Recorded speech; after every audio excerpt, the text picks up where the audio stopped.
भारत की आज़ादी और उसके बाद के वर्षों में देशभक्ति केवल लड़ाई के मैदान में ही नहीं बल्कि त्याग, सेवा और मर्द के रूप में भी दिखाई दी।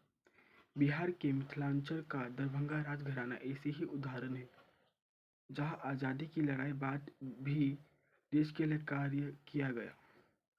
दरभंगा रियासत की आखिरी महारानी महारानी कामसुंदरी देवी राजा कामेश्वर सिंह की तीसरी पत्नी थी। उनकी रियासत केवल वैभव की नहीं थी बल्कि देशभक्ति, त्याग और सेवा की मिसाल भी थी। साल 1962 के भारत-चीन युद्ध के समय जब देश को संघर्ष और संस्थाओं की आवश्यकता थी, दरभंगा राजघराना ने सरकार को लगभग 600 किलो सोना दान किया।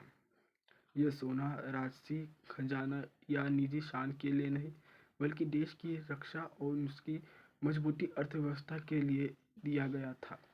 कुछ रिपोर्ट में यह भी कहा गया कि उनके परिवार ने 3 विमान और लगभग 90 एकड़ जमीन भी राष्ट्रीय उपयोग के लिए समर्पित कर दिया, जिस पर आज दरभंगा एयरपोर्ट है। इस योगदान ने दिखाया कि जब देश की आवश्यकता थी, दरभंगा के शासक और महारानी ने अपने वैभव को देश की सेवा के लिए प्राथमिकता दी।